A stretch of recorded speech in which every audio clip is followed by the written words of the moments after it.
के रसूल जब घर पे आता हूँ तो बीवियों की सुनना पड़ता है, और बाहर जाता हूँ तो कोई काम नहीं मिलता, मुझे कोई काम बताइए वरना ये दोनों बीवियां मेरी खबर ले लेंगी।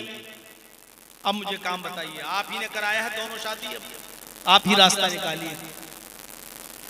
आपने थोड़ी देर सोचा और थोड़ी देर ठहरने के बाद, सोचने के बाद कहा, नौजवान मेरा मशवरा है कि तुम एक शादी और करो। अब तो आपे से बाहर, अल्लाह के नबी आपके कहने से 2 कर चुका हूं और आप एक और, अब नहीं। नबी अकरम ने कहा कि अब मैं तुमसे चौथी के लिए नहीं कहूंगा, जाओ ये मेरा वादा है, लेकिन एक और कर लो। पता नहीं तुम्हारे यहाँ क्यों खैर बरकत नहीं हो रही है, इंशाअल्लाह जरूर होगी। उसने कहा ठीक है, मर तो वैसे ही रहा। अब आप कह रहे हैं चौथी के लिए नहीं कहूंगा, तो चौथी में बिल्कुल नहीं करूंगा। आपने कहा मत करना, लेकिन तीसरी तो करो जाए। उसने तीसरी शादी की, और तीसरी शादी करने के बाद अब 1 महीने के बाद आया।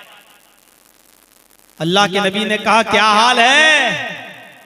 पहली शादी की तो 15 दिन के बाद आए, दूसरी शादी की तो हफ्ते भर बाद चले आए, तीसरी शादी की तो अब 1 महीने के बाद क्या हाल है? अल्लाह के रसूल अल्हम्दुलिल्लाह बड़ा अच्छा हाल है, बहुत अच्छी गुजर रही है, खैर बरकत का। अल्लाह के रसूल बरकत ही बरकत। वो कैसे? कहा अल्लाह के नबी तीसरी बीवी जो मेरे घर में आई वो एक हुनर जानती है,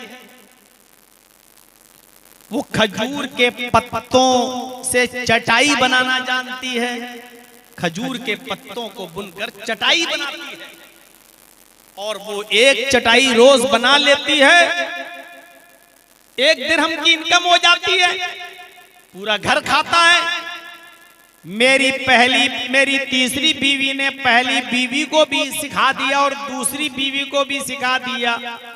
अब तीनों मिलके काम कर रही हैं, हमें रोजाना 3 दिरहम की इनकम हो रही है, 1 खर्च होता 2 बचाता हूं। अल्लाह के नबी ने फरमाया और तुम क्या कर रहे हो? आप क्या करते हो? कहा अल्लाह के रसूल अब मैं क्या करूंगा, बीवियां कमा तो रही हैं, माशाअल्लाह सब कुछ ठीक है, मैं तो खाली बैठा रहता हूं। आपने कहा कि तुम्हारी बीवी जो काम जानती है, काम तुम भी सीख लो, 1 दिरहम की और मजीद इनकम होगी, और अगर कोई बीवी तलाक ले ले या छोड़ के चली जाए तो कम से कम तुम अपना पेट खुद तो पाल सकते हो, ये हुनर तुम्हें मालूम होगा, तो भीख तो नहीं मांगोगे, दर की ठोकरें तो नहीं खाओगे, तुम ये हुनर खुद भी तो सीख लोगे, अपना पेट खुद भी तो पाल लोगे, जाओ ये काम तुम भी सीख लो। तो पूरा वाकया बताने का मकसद ये था कि शादी करने के बाद इंसान की फकीरी और गरीबी और तंगदस्ती मिट जाती है। हमारे मुआशरे और समाज में शादी के बाद गरीबी आ जाए तो ये जरूर कमी है, या तो हमने जहेज की डिमांड की है, या हमने शादियों में खुराफातें मचाई हैं, या हमने तरीक़े रसूल को छोड़कर और शरीयत मुहम्मदी से इन्हिराफ करके हमने शादी की है। इसलिए आज हमारे घर में खैर बरकत नहीं हो रही है। इन यकूनु फुक़रा युग़निहिमुल्लाहु मिन फ़ज़ली, अगर वो फकीर होंगे तो अल्लाह उनको अपने फजल से गनी कर देगा, अल्लाह उनको अपने फजल से अमीर कर देगा, अल्लाह उनको अपने फजल से नवाज देगा। ये बताया है कुरान।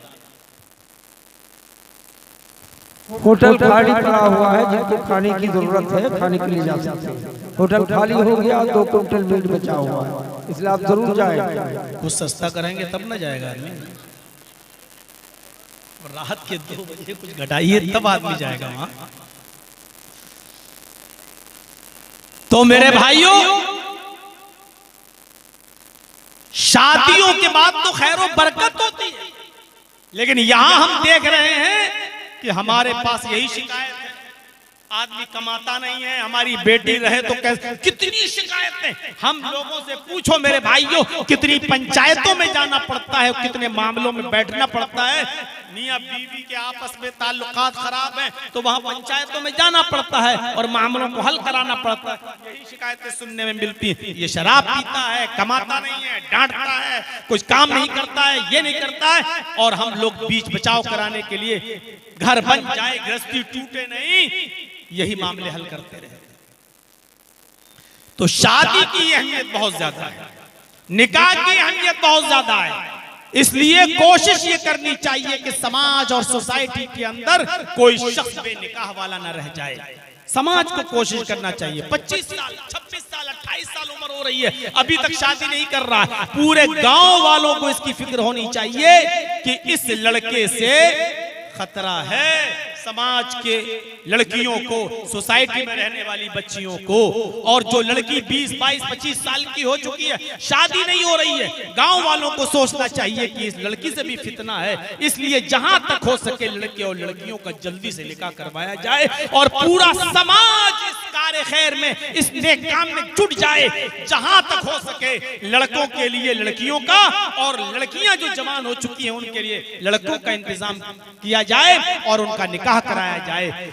समाज में जितने लोगों का निकाह हो जाएगा और जितनी जल्दी निकाह में हम करेंगे, हमारा समाज, हमारी सोसाइटी उतनी ज्यादा पाक रहेगी और उतनी ज्यादा मुतहर रहेगी और पाक और साफ रहेगी। समाज को पाक और साफ रखने के लिए जरूरी है कि नौजवान लड़के और लड़कियों की शादी कराई जाए। अल्लाह के नबी जनाबे मोहम्मद रसूलुल्लाह सल्लल्लाहु अलैहि वसल्लम ने फरमाया, नौजवानों को क्या हुक्म दिया, शादी का मकसद क्या है? या माशरश शबाबी मन इस्तता मिनकुमुल बाह फलयतज़व्वज फइन्नहु अग़द्दु लिलबसर व अहसनु लिलफरज। क्या प्यारी बात कही अल्लाह के रसूल ने। यही मुआशरे की पाकी और सफाई है।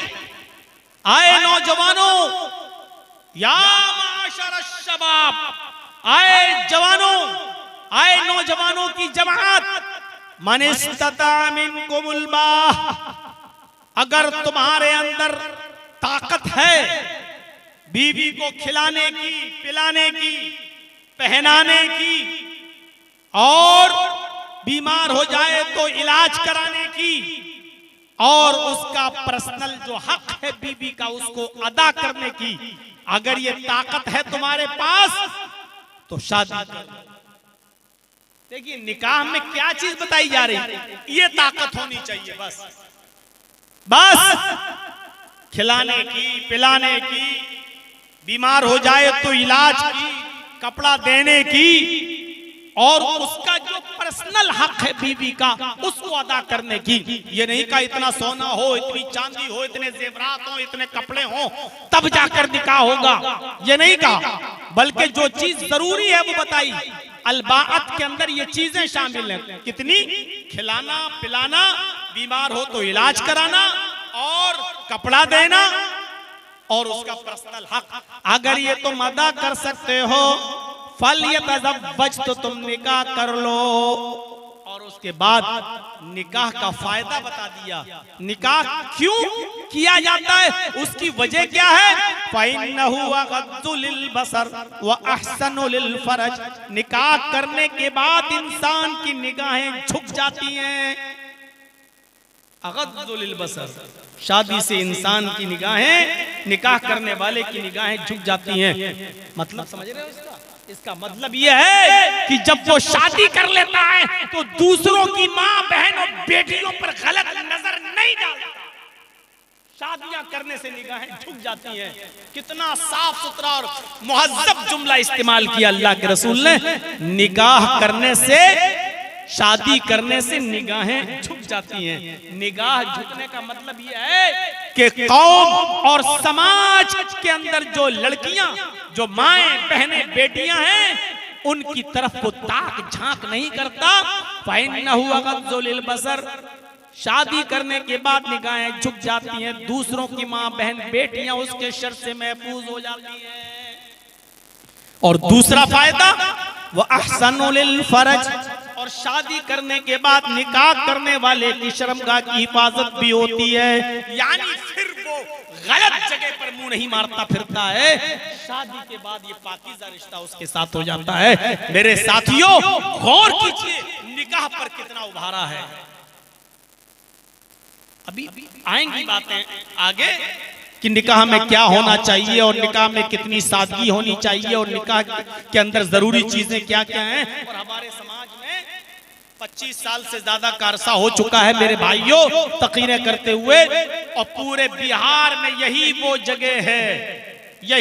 जगह है जहां जर्जीस साहब की सबसे पहली तकरीर पूरे बिहार में कहीं हुई थी तो यही हुई थी तितवारी में, जब मौलाना तौहीद साहब ने हमको यहां बुलाया था। वो वक्त भी था। सोचिए कि उस दौर से लेकर अब तक कितना साल का अरसा गुजर चुका है, और पूछा जाए तो इतने सालों के अरसे में हमारे दरमियान चेंजिंग क्या आई है, हमारे दरमियान तब्दीली क्या आई है। न जहेज में कमी आई, न शादियों में सादगी आई, बल्कि उस जमाने के हिसाब से जहेज लिया और दिया जाता था, और आज के जमाने में उस जहेज में इजाफा और हो गया है। उस जमाने में साइकिल की डिमांड ज्यादा थी, आज के जमाने में मोटरसाइकिल की डिमांड यानी बढ़ा है, घटा नहीं है। हमारे हर समाज और सोसाइटी में इस बात पर गौर होना चाहिए। क्या चीजें देखना चाहिए लड़की के अंदर और क्या चीजें देखना चाहिए लड़के के अंदर। आइए 2 हदीसें आपके सामने पढ़ता हूं। पहले लड़की के अंदर क्या देखा जाए, और दूसरी हदीस लड़के के अंदर क्या देखा जाए। हदीस आपके सामने रखता हूं। तुनकाहुल मरातुल अर्बाइन लिमालिहा वलिहस्बिहा वलिजमालिहा वलिदीनिहा फज़फर बिज़ातिद्दीन।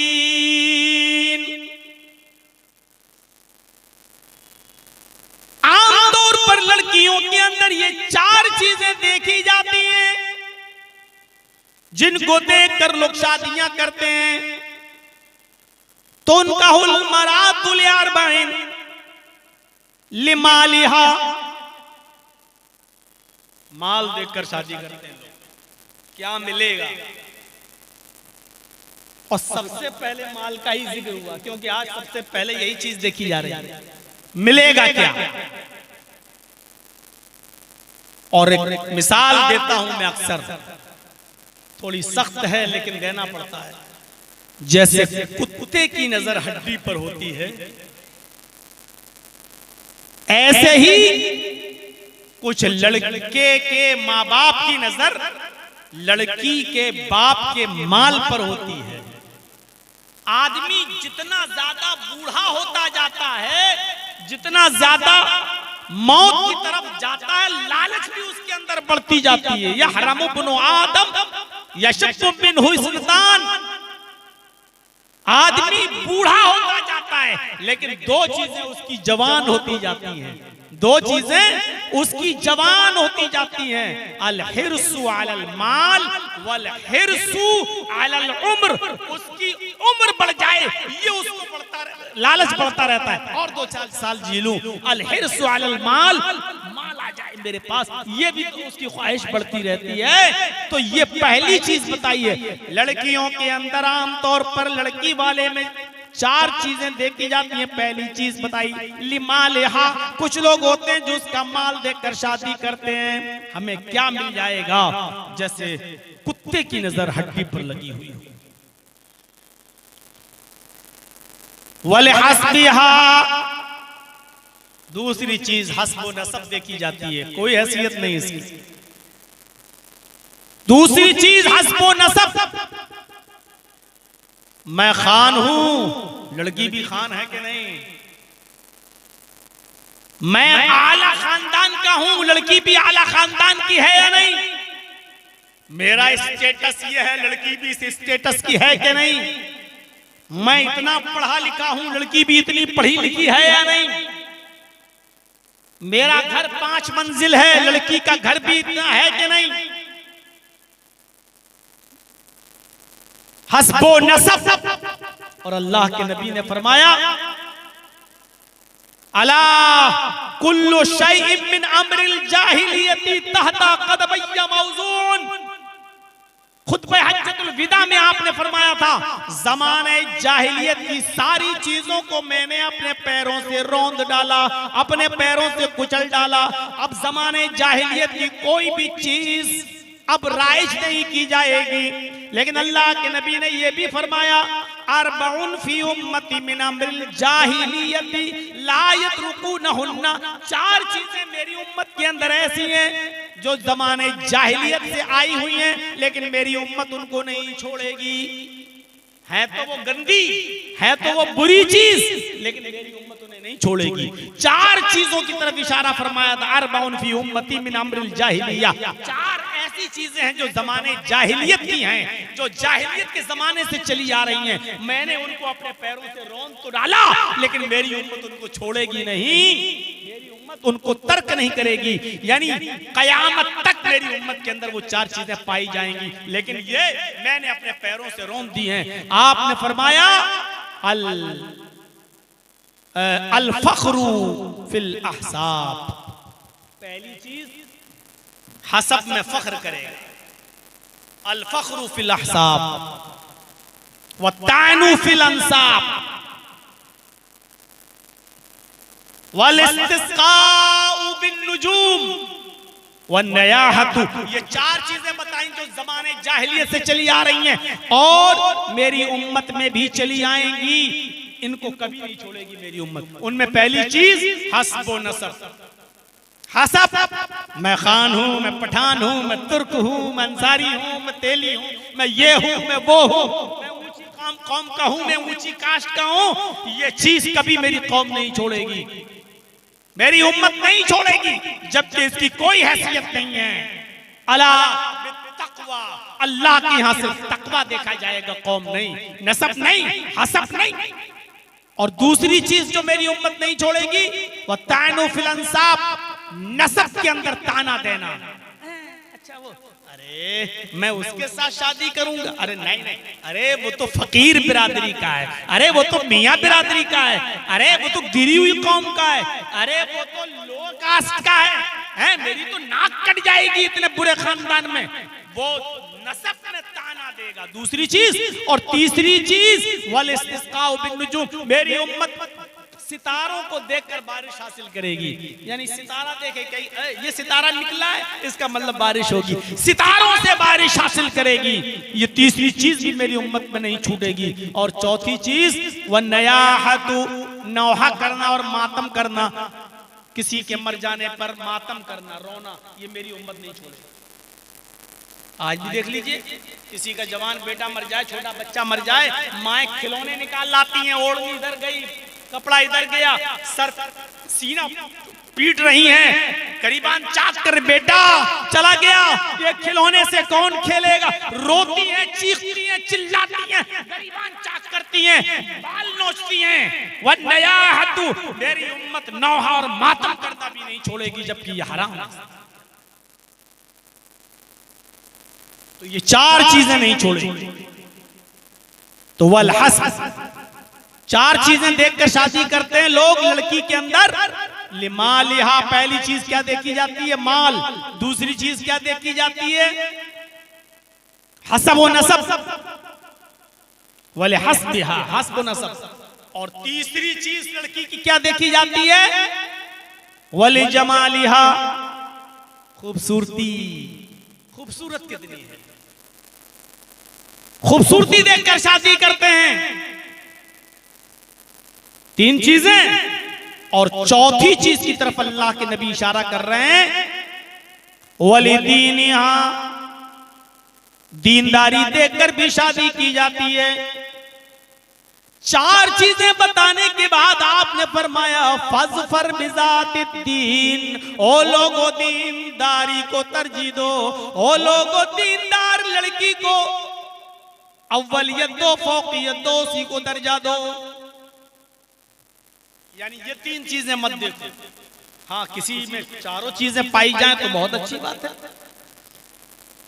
लेकिन तरजीह किसको दो, ये नहीं कहा कि खूबसूरती मत देखो, ये नहीं कहा कि हस्बो नसब न ठीक है देखो, लेकिन अगर किसी के अंदर हस्बो नसब नहीं है, अगर किसी के अंदर है आप खूबसूरती नहीं है, अगर किसी के अंदर माल क्या क्या कहा माल और दौलत नहीं है, देने की ताकत नहीं है, लेकिन अगर कोई लड़की दीनदार है तो फिर तीन चीजें मत देखो, दीनदारी देखो और दीनदारी को मायार बनाओ, और इसी दीनदारी को देखकर अपने बेटे का निकाह उस बेटी के साथ, उस लड़की के साथ कर दो। लड़की के अंदर दीनदारी देखो, फस पर बिजाती दीन को तरजीह दो। हजरत उमर फारूक का वो मशहूर वाक़या आपको मालूम होगा। हजरत उमर फारूक रात की तारीकी में गश्त कर रहे हैं, रात के अंधेरे में निकल कर जा रहे हैं, देखते हैं कि किसके घर में चूल्हा जला, किसके घर में चूल्हा नहीं जला। हजरत उमर फारूक रात में एक घर के पास से गुजरे जहां एक बूढ़ी औरत की आवाज आ रही थी, और वो बूढ़ी औरत जोर जोर से कह रही थी अपनी बेटी से कि बेटी उठो, बेटी उठो, अंधेरा है, इस अंधेरे का फायदा उठाओ। हम लोग दूध का बिजनेस करते हैं, दूध बेचते हैं, इसलिए दूध में पानी मिला दो, बेटी उठो दूध में पानी मिला दो। वो बेटी उठती है और जोर से अपनी माँ से कह रही है कि माँ मैं दूध में पानी नहीं मिलाऊंगी। हजरत उमर ने मुनादी की है, उमर फारूक का ऐलान हुआ है, अमीरुल मोमिनीन ने ऐलान जारी करवाया है, अगर दूध में पानी मिला हुआ किसी के यहाँ मिलता है तो ऐसे शख्स को कड़ी से कड़ी सजा दी जाएगी।